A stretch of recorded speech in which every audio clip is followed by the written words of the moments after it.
Quelles sont les évolutions majeures du regard de la société à l'égard de la forêt que vous percevez? En quoi la forêt est-elle en évolution? Ça, c'est deux questions différentes qui ne sont pas nécessairement liées.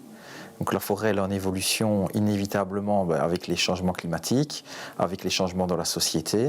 Donc la forêt que l'on connaît chez nous est quand même une forêt qui a été transformée par nos ancêtres qui ont fait beaucoup de plantations en monoculture. Donc ils ont fait de la production en fonction de leurs besoins de l'époque. Mais maintenant, il y a quand même des conditions climatiques qui changent, donc on doit s'adapter.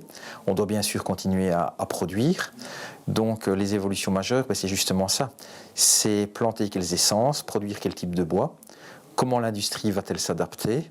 Et alors après, il y a aussi toute la question des utilisations particulières, des loisirs qui sont grandissants, surtout avec la pandémie. Donc inévitablement, il faut que nous, on organise et qu'on encadre pour gérer au mieux toutes ces activités. Pourquoi est-il bon de réfléchir ensemble à la forêt de demain et quels sont les éléments à débattre dans les prochains moments de concertation? Pourquoi réfléchir ensemble?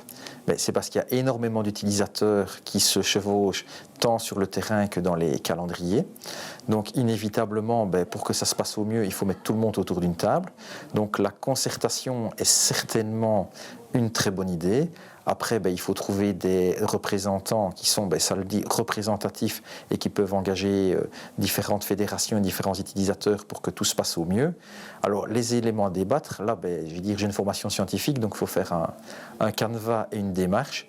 Il faut lister tous les utilisateurs, donc toutes les activités possibles, et voir justement partout où on peut faire pour que ça se passe au mieux, en donnant quand même une certaine priorité aux utilisateurs historiques, à commencer par les habitants qui sont quand même les premiers à pouvoir profiter de nos forêts, puisque c'est eux qui payent leurs taxes, les exploitants, parce que contrairement un peu à la légende qui dit qu'on coupe trop d'arbres, on a besoin des coupes pour entretenir les forêts. Pareil pour les chasseurs où on a besoin d'une gestion synégétique. Toutes ces gestions, tant pour les coupes de bois que pour les chasseurs, doivent être raisonnées et raisonnables.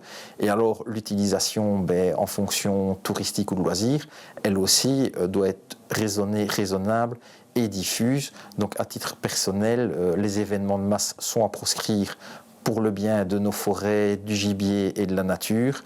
Par contre, ouvrons nos forêts à des activités, je vais dire, calmes, familiales, touristiques, posées, et que tout le monde puisse profiter de nos forêts.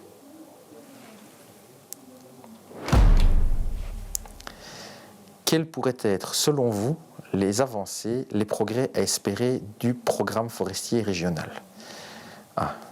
Vaste question, puisqu'on ne connaît pas encore le programme, mais il est clair que dans les avancées, il y a toutes les adaptations au changement climatique, donc tenir compte aussi maintenant de ce qu'on a listé dans les services écosystémiques. Donc, essayer d'anticiper les évolutions, les besoins des utilisateurs, les besoins de l'industrie, aussi les besoins de la nature, donc certainement préserver, développer la biodiversité, garder des zones intégrales mais sans pénaliser les propriétaires, donc là aussi il y a des réflexions à avoir. Et donc pour travailler un programme, il faut absolument mettre autour le plus d'interlocuteurs, prendre ceux qui ont une vision positive, constructive et actée, je vais dire, dans la direction des solutions. Parce que malheureusement, il faut le dire, on est dans un domaine où il y a des visions parfois assez conservatives. Donc il faut, moi je dis toujours, entre personnes intelligentes, il y a toujours moyen de s'entendre, mais il faut arriver à faire discuter les gens, parce qu'on est aussi dans un domaine où on a parfois certains duels entre acteurs de terrain, où je vais dire un peu des combats coq avec de la testostérone qui malheureusement parfois empêche d'évoluer. Donc là j'étais un peu cash, mais appelons un chat un chat.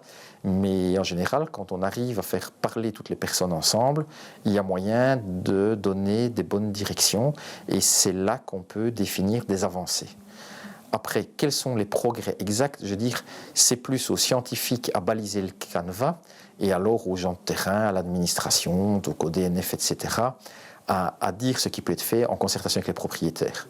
Maintenant, toujours pareil, et ça j'insiste, il faut absolument respecter l'autonomie communale, donc dans notre cas, ou en tout cas l'autonomie des propriétaires. Donc il ne faut rien imposer, il faut négocier, discuter et montrer l'intérêt et la plus-value, donc justement des évolutions qu'on peut apporter dans nos forêts. En espérant, et je croise les doigts, pour avoir un programme forestier régional le plus efficace possible et que ça ne traînera pas pendant des années.